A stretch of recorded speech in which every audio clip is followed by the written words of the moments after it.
What's good, everyone? OJ here. Welcome back to the E3 2021 video. Today we're talking mainly about Nintendo and how it's their show to lose when it comes to what Nintendo fans are looking for. I'm going to be breaking it down in two different aspects, from the casual or from the broader game consumer perspective, and then from the Nintendo fan, the hardcore fan, what they want as well. Now, first and foremost, I want to say, yo, big shout outs to everybody that's supporting the stream this week. Thank you guys so much. E3's been amazing. And also big love to Microsoft, because Microsoft had a good show. They had a solid show with just like Game Pass and console exclusive and this and that, and it was game after game after game after game, and the pacing was fantastic. Obviously they're a publisher, so they have third-party games mixed into there. They had some first-party stuff mixed into there. They have some updates mixed into there. They had more Game Pass announcements. So if you're into the ecosystem of Microsoft with paying for Game Pass and xCloud and all that type of stuff, and if you love their online multiplayers and their shooters, then this was a great presentation. And when you look at it from the outside looking in, so from the general consumer perspective, I think Microsoft has already won E3, and almost no matter what Nintendo does, Microsoft will win E3 because they have that third-party support, they have that big game atmosphere, they have the next-gen hype graphics system, all that. So I think regardless of how things work out, unless Nintendo pulls out something crazy, which we'll talk about in just a bit, I think that Microsoft has won, and that's completely fine. I'm actually not even going to argue or anything like that, because it doesn't matter at the end of the day. But also too, I have an Xbox Series X, and I guess 3 as well. I do see that there is a gap, there is a divide between what Switch is and what people are looking for, and what like Microsoft and Sony do in third party and stuff like that. So there is a bit of a gap. Now sometimes they cross over, but a lot of the times they don't. So I do feel that. So Microsoft had a good show. Now, if I would just say a couple different, issues that I had, is that there was a lot of CG. There was a lot of somewhat not like release dates and stuff like that. It wasn't too bad, but there was a lot of that. There was like a lot of online shooters, online multiplayer shooter, online multiplayer shooter, online multiplayer shooter, just so much of it. And they had some other stuff in there, but the other stuff definitely wasn't looking too hot, and still for this year, there isn't a lot of first party content. I mean, they do have the Forza Horizon 5. I mean, that was cool, and Halo looks absolutely phenomenal. I think Halo was very good as well, so I do like what they're doing there. Starfield got a first trailer, but not really much there as well, and it's coming out next year, at the end of next year, so we're still well more than a year off from that, but hey, at least they gave us something when it comes down to it. But yeah, the highlight for me when it comes to Xbox was definitely the Halo Infinite, the multiplayer, free to play. Then they also have the single player campaign, epic single player campaign. The graphics were much improved. So good stuff to Microsoft, good solid show. I definitely give them a solid 8 out of 10. I think it was great, and that's objectively an 8 out of 10, not what I'm looking forward to playing, because if it's what I'm looking forward to playing, then the score would go down, because I don't know how many of those games I'm even going to play, but I know I'm going to play Halo Infinite. That's something that I know I'm going to play for sure, and I think it was a good call making that multiplayer free, but they did have other games like Stalker and other stuff like that that are great, but some of them are going to be multi-platform in terms of what they showed off. But overall, I thought it was a solid show overall, presentation-wise, pacing-wise, all of that. It was very good.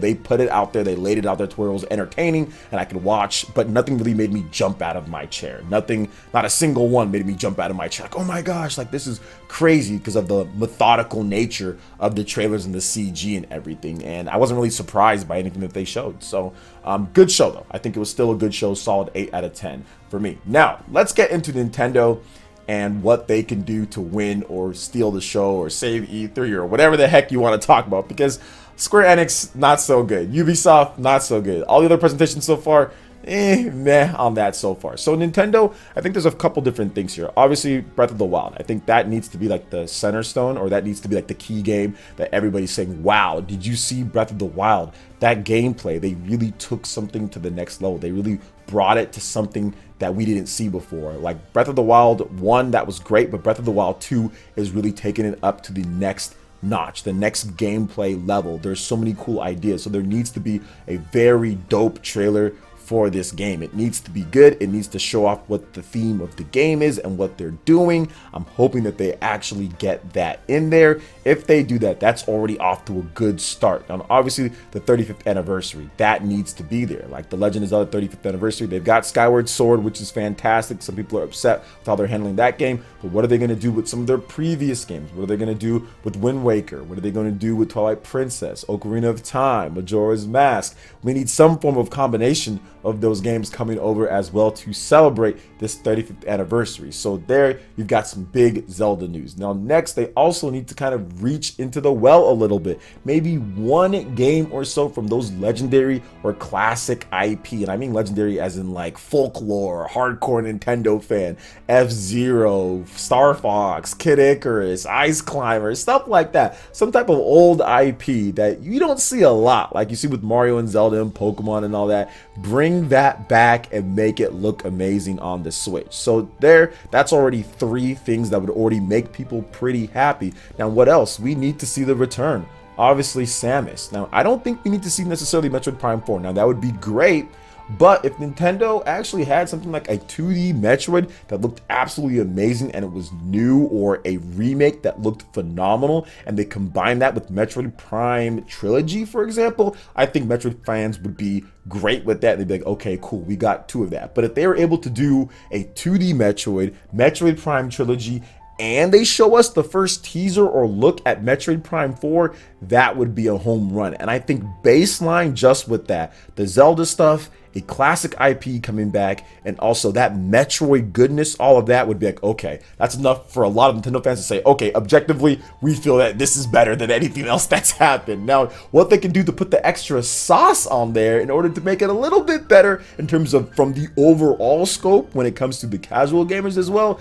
they definitely have to show a bit more when it comes to other franchises that they have. Bayonetta 3 needs to make an appearance. I think that's going to help even in the base package of what I talked about. But Bayonetta 3 definitely needs to be there. Monolith Soft's new IP, Monolith Soft's Xenoblade Chronicles 3, Monolith Soft with the port with X, with enhancements, definitive edition. There needs to be that big major RPG out there that can wow people on the outside as well, just like Xenoblade X wowed people as well. I think if Xenoblade X was a Switch game instead of a Wii U game, people would be going crazy over that. So if they bring something like that to the table, whether that's the new IP, whether that's a Xenoblade X bringing that back, or a brand new Xeno game, that combined with Bayonetta 3, what we already talked about, that would be enough, or that would be right about there to get people saying, okay, wow, Nintendo's definitely up there with all that third party and Game Pass and the value. Because in order for Nintendo to kind of like overcome what Microsoft is doing in terms of the larger scope and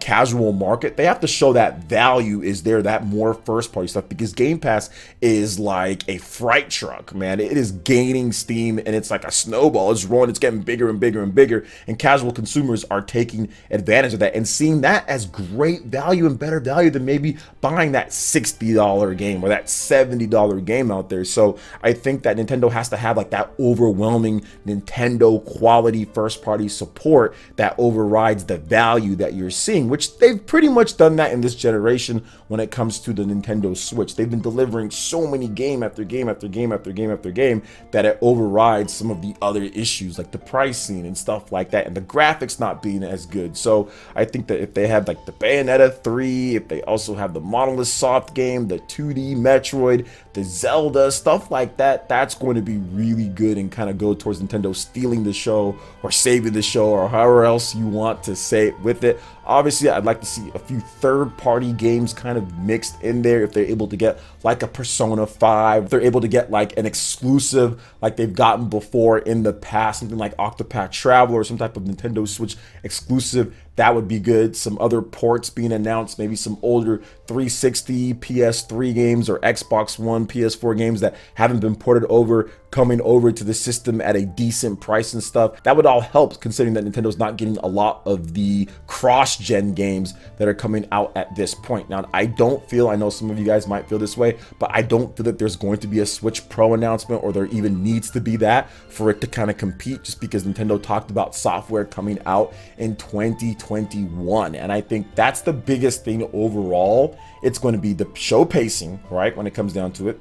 How is the show paced? Are they spending too much time on one game or another game? They shouldn't really, because they have a Treehouse Live with 3 hours of gameplay. So they really shouldn't. So how's the pacing going to be? And then after how's the pacing going to be, what are the release dates going to be? Because that's going to be the big thing. If Nintendo comes out and all of these games that I'm talking about are 2021 with release dates, because we've heard rumors about a big second half for Nintendo, and even if you look at the first half, it was packed full of different, exclusive content for the system, from Bravely Default. They also have the Bowser's Fury as well. We got Mario Golf coming out. There was Miitopia. There was a number of games, Monster Hunter Rise, Monster Hunter Stories 2 as well. So there's a number of exclusive console content that is coming out or has already came out. So if they can have a big second half with actual release dates and release windows all for this year, with not that much stuff next year, because Microsoft stuff was, a lot of it was like 2022, right? So if they can have that, I think that can kind of override what's going on with the value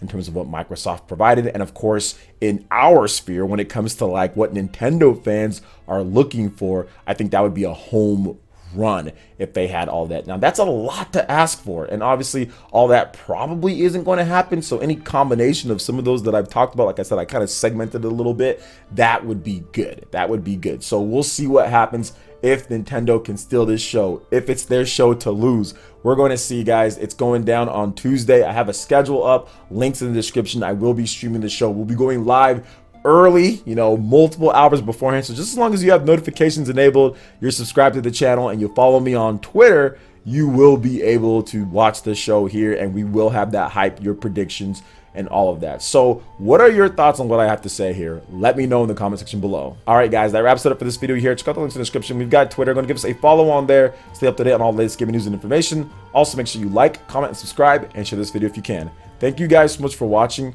We'll catch you for the next one. Peace.